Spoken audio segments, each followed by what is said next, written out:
don't even know what the surprise is. It's the ruby. So I am It's the ruby, but wait.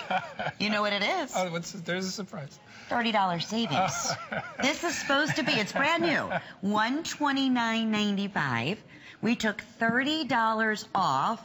It's $99.95. We're offering this with 3 or 4 flex pays, 5 through size 10.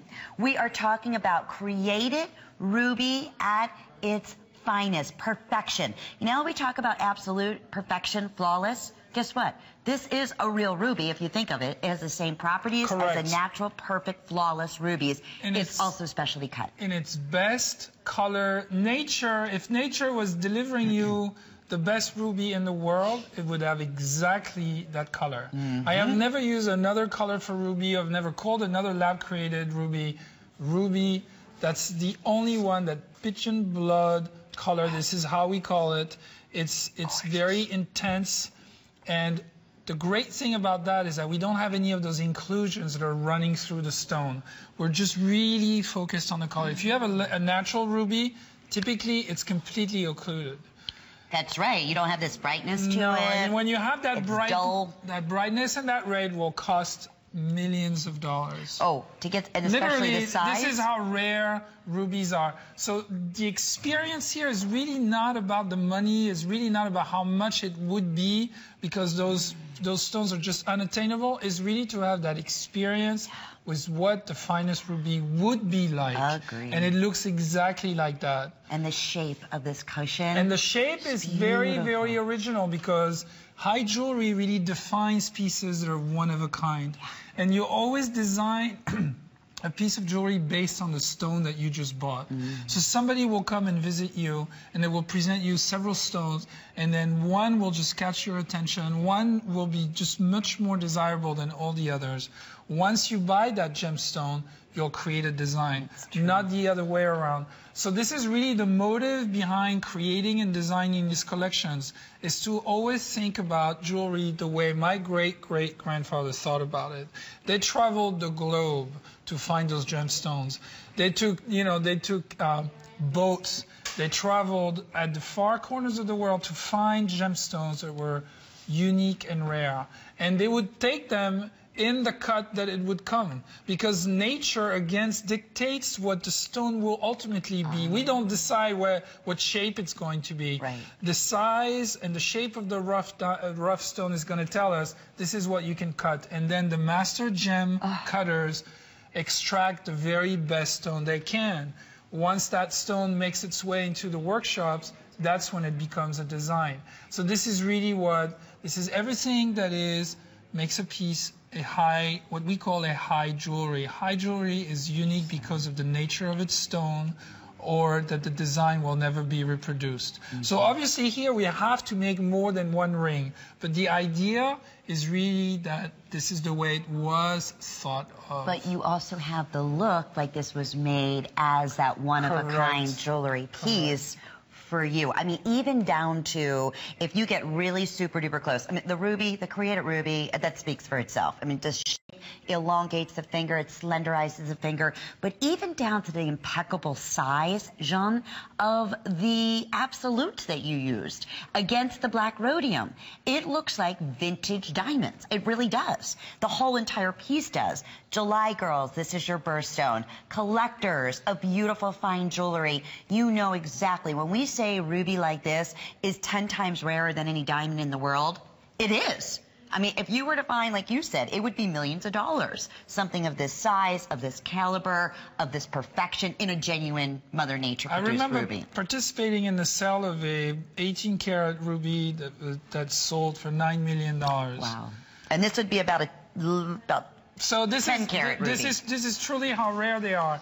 So and I will always remember that stone. I remember its shape. I remember what it looked like inside. I remember its depth. And we go back to that photographic memory.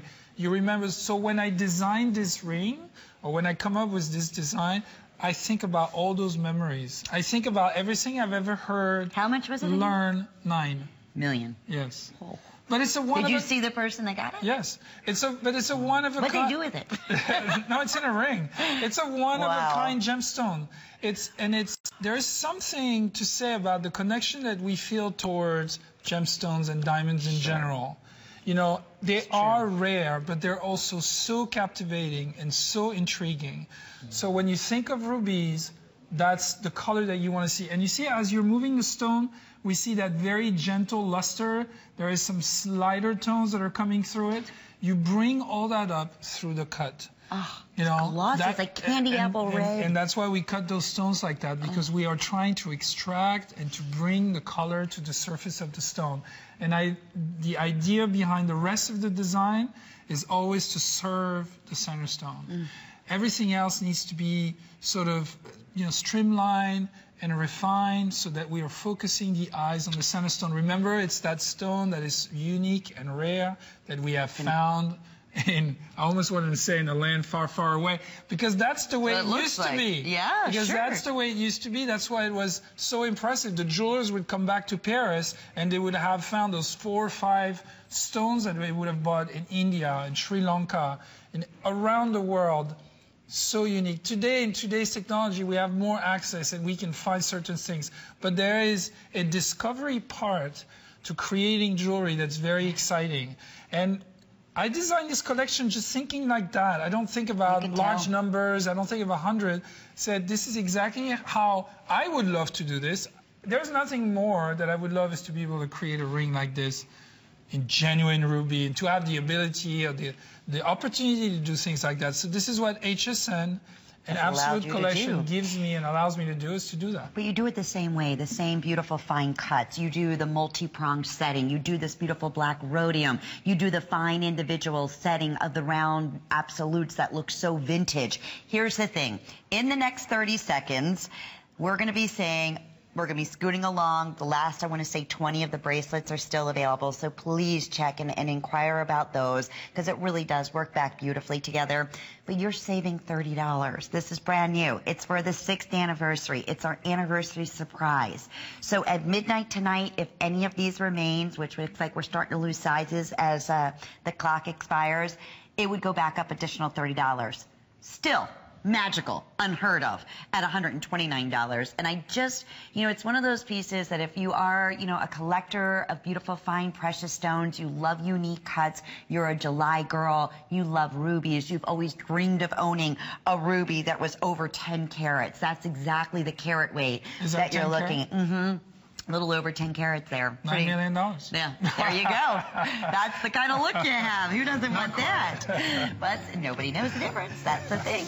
285-387. And I don't think it's that important. I don't think that, you know, the price tag is here because we are selling the ring, but I think beyond that, people are going to focus on how beautiful your jewelry. I agree. You should focus on how beautiful your jewelry, how it really truly makes you feel. Whether we pay $100 or $500 for it or $10,000, it's really the effect and the impact that it has. Agree. Okay. And if These, yes, go ahead. These are the rubies that have been so popular.